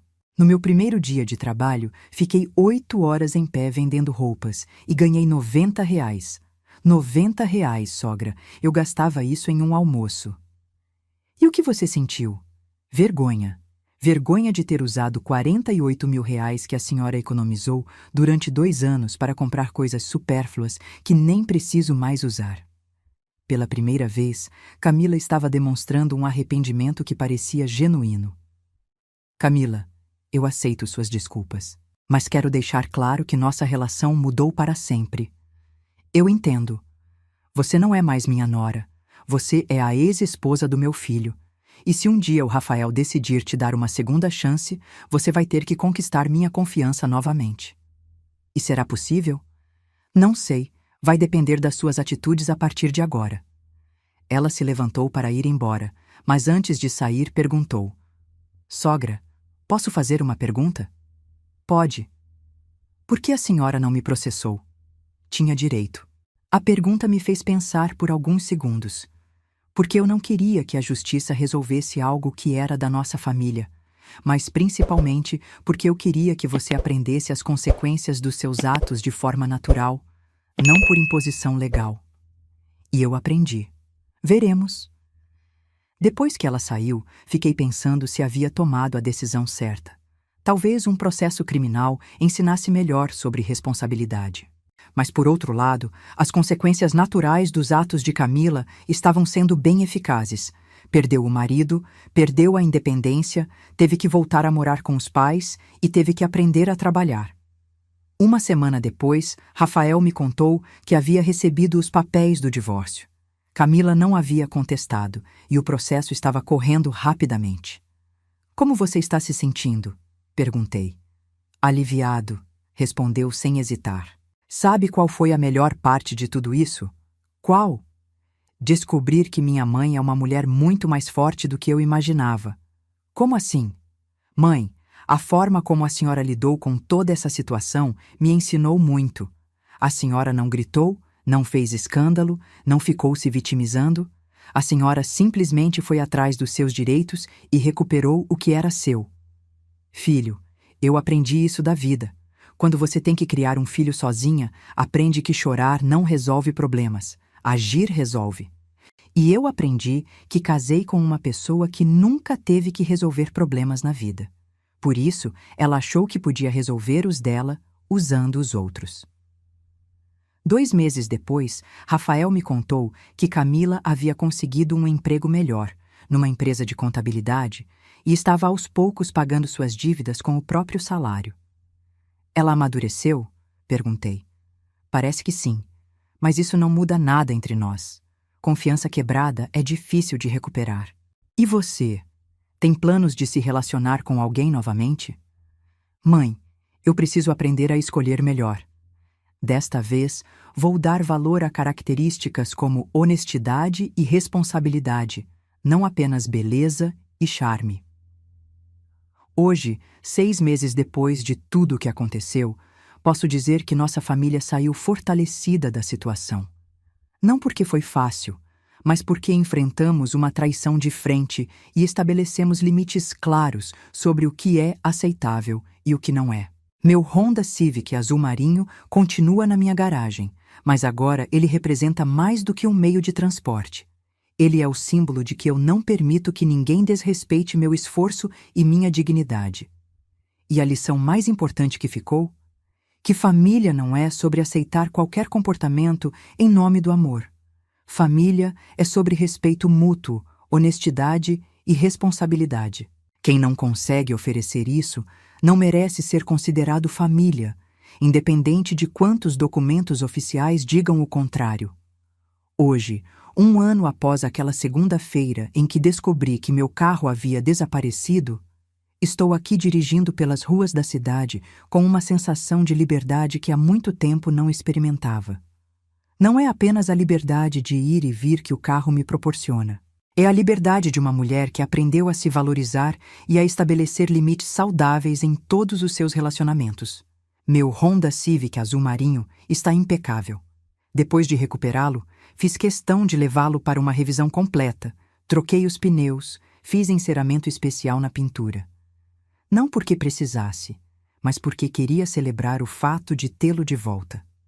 Cada vez que sento ao volante, lembro da luta que travei para recuperar o que era meu, e isso me enche de orgulho. Rafael e eu desenvolvemos uma relação completamente nova. Ele continua sendo meu filho querido, mas agora também é meu amigo e confidente. Aprendeu a me ver não apenas como a mãe que resolve problemas, mas como uma pessoa com direitos, sentimentos e limites que devem ser respeitados. Mãe, a senhora mudou muito depois de tudo o que aconteceu. Ele me disse numa das nossas conversas de domingo. Mudei como, filho? Ficou mais, como posso dizer, mais dona de si mesma. Antes, a senhora sempre se preocupava em agradar todo mundo. Agora, a senhora se preocupa em ser respeitada. Ele tinha razão. Durante a maior parte da minha vida, eu havia priorizado a harmonia sobre a justiça, a paz sobre a dignidade. Agora, aos 64 anos, finalmente entendi que não existe harmonia verdadeira sem respeito mútuo. O divórcio de Rafael foi oficializado há 1 ano. Camila realmente conseguiu um emprego melhor e, pelo que soubemos através da dona Carmen, está pagando suas dívidas e aprendendo a viver com o próprio dinheiro. Não sei se essa mudança é permanente ou se é apenas temporária até ela encontrar outra pessoa para sustentá-la, mas pelo menos ela experimentou o que é trabalhar pelo próprio sustento. Algumas vezes encontro Camila na rua ou no supermercado. Ela sempre me cumprimenta educadamente e eu retribuo da mesma forma. Não há rancor da minha parte, mas também não há proximidade. Ela perdeu o direito de ser tratada como família quando decidiu me tratar como um objeto a ser usado quando conveniente. Rafael está namorando novamente. Uma moça chamada Priscila, que trabalha como enfermeira no mesmo hospital onde me internei com pneumonia. É uma coincidência interessante. Conheceram-se quando ele foi me visitar durante a internação, e ela era uma das enfermeiras responsáveis pelo meu cuidado. Priscila é completamente diferente de Camila. Trabalha desde os 18 anos, sustenta-se sozinha, tem um apartamento próprio financiado e, principalmente, trata-me com o respeito que uma sogra merece. Quando Rafael a trouxe para me conhecer oficialmente, a primeira coisa que ela disse foi: Dona Vera, é um prazer conhecê-la. O Rafael fala tanto da senhora que já sinto como se a conhecesse há anos. O prazer é meu, querida. E obrigada por ter criado um homem tão especial. Sei que foi difícil fazer isso sozinha, mas a senhora fez um trabalho maravilhoso. Foi a primeira vez em anos que alguém reconheceu e valorizou o esforço que fiz para criar meu filho. Camila nunca havia demonstrado esse tipo de gratidão ou reconhecimento. Durante o almoço, Priscila me contou sobre seu trabalho, seus planos, suas dificuldades financeiras para manter o apartamento e pagar a faculdade de especialização que estava cursando. Era uma conversa entre adultas, sem aquele tom condescendente que Camila sempre usava comigo. Dona Vera, o Rafael me contou sobre seu carro.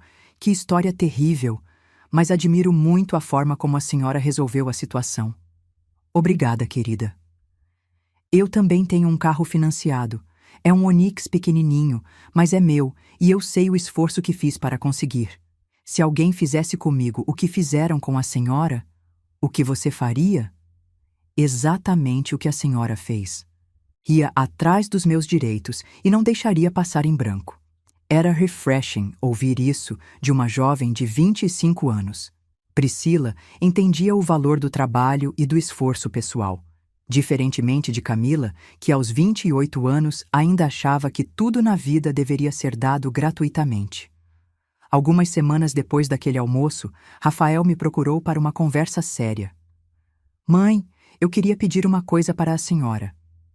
Pode falar, filho. Eu gostaria que a senhora fosse a primeira pessoa a saber. Vou pedir a Priscila em casamento. Meu coração se encheu de alegria. Não apenas porque meu filho havia encontrado uma pessoa bacana, mas principalmente porque ele havia me consultado antes de tomar uma decisão importante. Que maravilha, filho! Ela é uma moça especial. É mesmo. E sabe o que mais me chamou a atenção nela? O quê? A forma como ela trata a senhora. Com respeito genuíno, não fingido. E principalmente, ela valoriza o trabalho e o esforço das pessoas. Isso é fundamental, Rafael. Mãe, eu aprendi com o erro anterior. Desta vez, quero me casar com alguém que compartilha dos mesmos valores que nós: honestidade, trabalho e respeito familiar. O casamento aconteceu 8 meses depois, numa cerimônia simples, mas bonita. Eu cheguei dirigindo meu Honda Civic, usando um vestido azul que comprei especialmente para a ocasião, e pela primeira vez em anos, me senti verdadeiramente incluída numa celebração familiar. Usando um vestido azul que comprei especialmente para a ocasião, e pela primeira vez em anos me senti verdadeiramente incluída numa celebração familiar.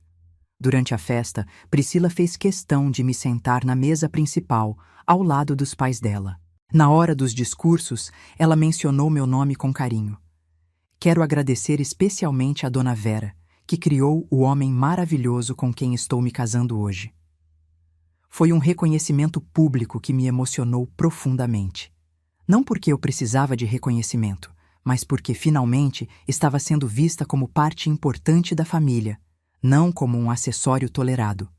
Hoje, Rafael e Priscila moram num apartamento próprio, que compraram juntos com financiamento bancário. Eles me visitam todo domingo para almoçar e sempre perguntam se preciso de alguma coisa. Mas é um cuidado respeitoso, não invasivo. Eles entendem que eu sou uma pessoa independente que escolhe quando aceitar ajuda. Minha rotina mudou muito após tudo o que aconteceu. Além das visitas familiares dominicais, comecei a participar de um grupo de mulheres da terceira idade que se reúne às quintas-feiras para atividades diversas. Jogamos cartas, fazemos trabalhos manuais, conversamos sobre livros e às vezes organizamos pequenas viagens de um dia para cidades próximas. Foi nesse grupo que conheci Dona Eduarda, uma senhora de 65 anos que passou por uma situação parecida com a minha. Ela tinha uma filha que tentou vender o apartamento dela para pagar dívidas de jogo do genro. Como a senhora resolveu? Perguntei quando ela me contou a história. Igual a senhora. Fui atrás dos meus direitos e não deixei passar. Hoje minha filha me respeita muito mais do que antes. E o relacionamento de vocês? Melhorou. Ela aprendeu que eu não sou uma pessoa vulnerável que aceita qualquer coisa. Sou uma mulher lúcida que sabe se defender. Foi através dessas conversas que percebi que minha história não era única. Muitas mulheres da nossa geração passam por situações parecidas. Filhos ou noras que acham que podem tomar decisões sobre nossas vidas e nossos bens sem nossa autorização. O problema, disse Dona Eduarda numa de nossas conversas, é que a gente passou a vida toda sendo tão dedicada aos filhos que eles se acostumaram a nos ver como objetos de uso, não como pessoas com direitos. Exato. E quando finalmente reagimos, eles se surpreendem, como se fosse absurdo a gente se defender. Essa reflexão me levou a tomar uma decisão importante. Comecei a dar palestras para grupos de idosos sobre direitos e proteção patrimonial. Não sou advogada nem assistente social, mas sou uma mulher que viveu na pele a experiência de ter seus direitos violados e que aprendeu a se defender. O mais importante, digo sempre nessas palestras, é entender que idade não é sinônimo de incapacidade. Nós temos direito a nossos bens, nossas decisões e nossa dignidade até o último dia de vida. Muitas senhoras me procuram depois das palestras para contar histórias parecidas. Filhos que querem gerenciar suas aposentadorias, noras que acham que sabem melhor como elas devem gastar o próprio dinheiro, familiares que tomam decisões sobre suas casas ou seus bens. O que eu faço? Perguntam sempre. Vocês fazem o que eu fiz. Se informam sobre seus direitos, documentam tudo e não deixam ninguém pisar na sua dignidade. Família que não respeita não merece ser chamada de família. Algumas acham minha posição muito rígida. Mas, Dona Vera, são nossos filhos, não podemos brigar com eles. Não é briga, explico. É educação. Se a gente não ensina limites para eles agora, eles vão continuar achando que podem fazer qualquer coisa conosco. Meu relacionamento com o dinheiro também mudou completamente. Antes, eu economizava compulsivamente, privando-me de pequenos prazeres para manter uma reserva que achava que um dia poderia precisar ajudar a família. Hoje continuo sendo econômica, mas também me permito alguns luxos. Troquei meu plano de saúde por um mais completo. Comprei roupas novas sem culpa. Fiz uma pequena reforma na cozinha, instalando os armários que sempre quis. E, principalmente, fiz uma viagem que havia sonhado há anos. Fui conhecer Fernando de Noronha. Mãe, que legal a senhora viajar, disse Rafael quando contei sobre os planos da viagem. Merece muito essa experiência. Você não acha que é gasto desnecessário? Gasto desnecessário? Mãe, a senhora trabalhou mais de 30 anos, criou um filho sozinha, tem todo o direito de gastar seu dinheiro com o que a deixa feliz. Foi libertador ouvir isso do meu próprio filho. Durante anos, eu havia me privado de pequenos prazeres, achando que precisava guardar dinheiro para eventuais emergências familiares. Agora entendo que minha primeira obrigação é comigo mesma. A viagem para Fernando de Noronha foi maravilhosa. Fiquei uma semana hospedada numa pousada simples, mas aconchegante. Conheci pessoas interessantes, fiz passeios de barco, caminhei nas praias, tirei centenas de fotos com meu celular. Pela primeira vez em muitos anos, tive uma semana inteira pensando apenas em mim e no meu prazer. Quando voltei, trouxe presentes para Rafael e Priscila, camisetas com estampas locais e alguns artesanatos típicos. Eles ficaram genuinamente felizes, não apenas pelos presentes, mas por me ver realizada e independente. Mãe, a senhora está radiante, disse Priscila. Essa viagem fez muito bem. Fez mesmo, e já estou planejando a próxima. Para onde? Estou pensando em Gramado, no Rio Grande do Sul. Sempre quis conhecer a região das hortênsias. Que maravilha! E nós podemos ajudar com alguma coisa? Pesquisar hotéis, passeios? Podem sim, mas apenas se eu pedir ajuda. Eles riram, mas entenderam o recado. Eu aceito ajuda quando quero e preciso, não quando outros acham que eu deveria precisar. Meu carro continua sendo meu bem mais precioso, não apenas pelo valor material, mas pelo que ele representa: independência, conquista pessoal e a prova de que eu sei me defender quando necessário. Toda vez que ligo o motor e saio dirigindo, lembro da sensação de vitória que senti quando o recuperei. O rastreador continua ativo, não apenas por segurança contra furtos, mas porque me dá controle total sobre meu bem. Às vezes, abro o aplicativo apenas para ver o pontinho azul parado na minha garagem e sorrio lembrando de como aquele pequeno dispositivo foi fundamental para desmascarar a traição de Camila. Recentemente, soube através de Dona Carmen que Camila está namorando um rapaz que trabalha como técnico em informática. Pelo que me contaram, ele é uma pessoa simples, trabalhadora, que valoriza o esforço dela no trabalho. Torço para que ela realmente tenha aprendido com os erros e construa um relacionamento baseado em honestidade e trabalho mútuo. Não guardo rancor de Camila. Guardo apenas a lição. Pessoas que são capazes de trair uma vez são capazes de trair novamente. Por isso, nunca mais permitirei que alguém tenha acesso completo à minha vida e aos meus bens sem supervisão constante. Rafael me perguntou uma vez se eu perdoaria Camila se ela pedisse desculpas de forma genuína. Perdoar eu já perdoei, filho. Mas perdoar não significa esquecer ou voltar a confiar. E se ela realmente mudou? Mudança se prova com ações consistentes ao longo do tempo, não com palavras bonitas ditas em momentos de desespero. Hoje, quando vejo outras mulheres da minha idade sendo desrespeitadas por familiares, sinto uma mistura de indignação e empoderamento.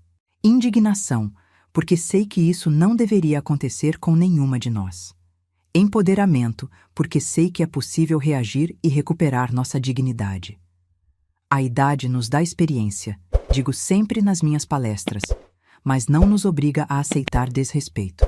Pelo contrário, a experiência deveria nos ensinar a identificar manipulação e a nos proteger dela. Minha casa continua sendo meu refúgio, mas agora também é meu centro de comando. É de lá que planejo minhas viagens, organizo minhas atividades, recebo minhas visitas escolhidas. Não é mais apenas o lugar onde eu espero outras pessoas decidirem quando vão me incluir em suas vidas. O maior aprendizado de toda essa experiência foi entender que amor familiar não pode ser unilateral. Durante anos, eu amei incondicionalmente, perdoei incondicionalmente, Me sacrifiquei incondicionalmente. Mas relacionamentos saudáveis, mesmo familiares, precisam de reciprocidade. Rafael aprendeu isso também. Hoje, nosso relacionamento é baseado em respeito mútuo, não apenas no amor que une mãe e filho. Ele me ama e eu o amo. Mas mais importante, nós nos respeitamos como indivíduos com direitos e limites que devem ser observados. Mãe, ele me disse numa conversa recente.